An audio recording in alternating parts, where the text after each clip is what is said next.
السلام علیکم دوستوں، ٹیکنیکل باکس میں خوش آمدید۔ دوستوں، ویسے تو آپ لوگوں نے نائٹس کا لفظ بہت بار سنا ہوگا اور اس نام کے بہت سے گیمز اور فلمیں بھی دیکھی ہوں گی، لیکن آج ہم اس نام سے منسلک ایک پراسرار اور دلچسپ گروپ کے متعلق بتانے لگے ہیں، لیکن اس سے پہلے آپ سے گزارش ہے کہ ہمارے چینل کو سبسکرائب کریں۔ دوستوں، ٹیمپلر نائٹس تاریخ کی ایک پراسرار گروپ ہے جو کہ بظاہر تو ایک غریب عیسائی سپاہی کہلاتے تھے، لیکن ان کی پراسراریت نے انہیں دنیا کے امیر ترین لوگوں میں شامل کر دیا۔ دوستوں، ٹیمپلرز کا قیام 1119 کے بعد واقع ہوا۔ اس کی بنیاد ہیوگس ڈپیون نے رکھی۔ یہی ٹیمپلرز کا پہلا گرینڈ ماسٹر بھی کہلایا۔ یہاں بتاتا چلوں، گرینڈ ماسٹر اصل میں ان نائٹس کا ایک سپریم کمانڈر ہوتا تھا، جس کے حکم کی تکمیل ہر ایک ٹیمپلر کے لیے ضروری تھی۔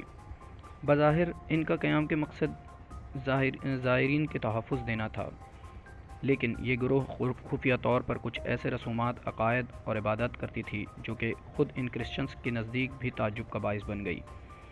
یہ نائٹس دن کے اوقات میں سپاہی اور رات کے وقت اپنی خفیہ عبادات میں مشغول رہتے۔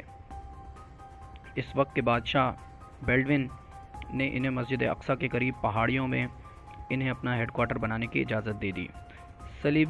صلیبی اور نائٹس نے اس جگہ کو اس لیے بھی سلیکٹ کرا کیونکہ ان کا ماننا تھا کہ مسجد اقصی کے نیچے سلیمان ٹیمپل کے کھنڈرات موجود ہیں، اور اسی وجہ سے انہوں نے الاقصی مسجد کے نیچے بنی اسرائیل کے کھنڈرات میں کھدائی شروع کر دی، اور وہاں پر انہیں بہت سی خفیہ چیزیں ملی، جس میں سے ایک قبالہ ہے، اور اس جادو سے انہوں نے اپنے آباء و اجداد کے علم کو واپس حاصل کرا۔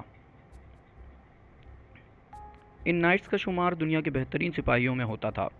ان نائٹس کو شادی کرنے کی بھی اجازت نہیں تھی، جس کی وجہ سے ان کے اندر ہم جنس پرستی پائی جاتی تھی، اور ان کے نشان، جس میں ایک گھوڑے پر 2 سپاہی موجود ہیں، یہاں پر بھی دیکھا جا سکتا ہے، جس کو وہ تو کہتے تھے کہ پور فیلوز سولجرز، یعنی کہ غریب سپاہی تصور کراتے تھے، لیکن بعد ازاں اس چیز کی بھی تصدیق ہو گئی کہ وہ ہم جنس پرست تھے۔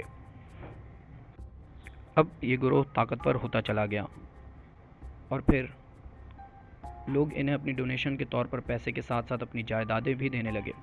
عمرہ جو باقاعدہ اس جنگ میں شریک نہیں ہو سکتے تھے، وہ اپنی جائیدادیں ان ٹیمپلرز کو ڈونیشن کے طور پر دے دیا کرتے تھے۔ اب ان ٹیمپلرز نے مال و دولت کے ساتھ ساتھ باقاعدہ ایک ڈونیشن کا نظام بنایا، اور اپنے ماتحت کچھ اور بھی گروہ بنائے، جن میں ہاسپٹلر نائٹس اور ٹیٹونک نائٹس بھی شامل تھے۔ ان تمام دولت کے ذریعے باقاعدہ بینکنگ کا نظام تشکیل دیا اور چیک کو باقاعدہ طور پر متعارف کرایا، اور اب ان کی جائیدادیں مشرق وسطی، مڈل ایسٹ کے ساتھ ساتھ یورپ میں بھی پھیل گئی۔ انہوں نے یورپ میں اپنے منفرد طرز تعمیر سے بہت سے قلعے، عبادت گاہیں اور وائن ہاؤسز بھی تعمیر کیے۔ دوسری طرف مسلمان صلاح الدین ایوبی کے مضبوط قیادت میں متحد ہونے لگے، اور ہتین کی لڑائی میں مسلمانوں نے اپنا قبلہ اول واپس 1244 میں حاصل کر لیا،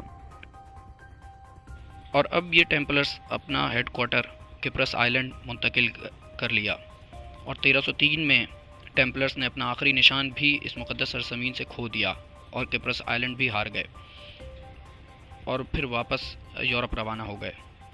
وہاں انہوں نے اپنی جمع شدہ دولت کے ذریعے بہت سے بزنس کی شروعات کی، اور یہاں تک کہ کنگ فلپس خود بھی ان ٹیمپلرز کے قرضوں میں ڈوب چکا تھا، اور ٹیمپلرز کی سود کے بینکنگ میں بہت سود تلے وہ دب چکا تھا۔ اس نے ٹیمپلرز کی گرفتاری کا حکم دے دیا، اور یہ دعویٰ کیا کہ ان کی سالانہ ایڈمیشن سیریمنی میں نئے بھرتی ہونے والے سپاہیوں کو یہ صلیب پر تھوکنے کو کہا کرتے ہیں، اور ثبوت بھی دیا گیا کہ ٹیمپلرز ہم جنس پرست ہیں، اور اس کے علاوہ ان پر فراڈ، کرپشن کے الزام بھی لگائے گئے۔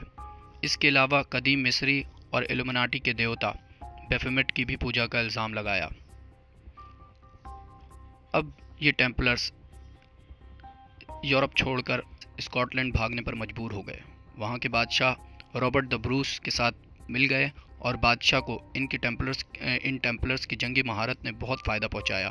اس طرح اسکاٹ لینڈ کا قیام عمل میں آیا، اور وہاں یہ وہاں سے یہ پوری دنیا میں ایک نئے نام کے ساتھ سامنے آئے اور انہوں نے اپنا نام تبدیل کر لیا اور نیا نام انہوں نے فری میسنز تجویز کرا۔ کہا جاتا ہے کہ ٹیمپلرز کو الاقصی مسجد کے نیچے بہت سے خفیہ علوم اور جادوئی چیزیں ملی، جن میں قبالہ اور جادو کے بہت سے علوم شامل ہیں، اور اس کے علاوہ منو سلوہ اور تابوت سکینہ بھی انہیں مل گیا۔ دوستوں، آپ سب کو منو سلوہ کے متعلق تو کچھ نہ کچھ معلوم ہی ہوگا۔ ہاں، تابوت سکینہ کے متعلق ہم آپ کو کسی دوسری ویڈیو میں ڈیٹیل میں بتائیں گے۔ خیر، اور یہ بھی کہا جاتا ہے کہ دنیا کے امیر ترین خاندان روس چائلڈ بھی ٹیمپلرز ہیں، اور ان کی جائیدادیں اور بینکنگ کا طریقہ کار بھی بالکل وہی ہے جو کہ ٹیمپلرز کا ہوا کرتا تھا، اور اس طرح یہ گروہ اتنا بااثر اور امیر ترین گروہ بن کے دنیا کے سامنے آج موجود ہے۔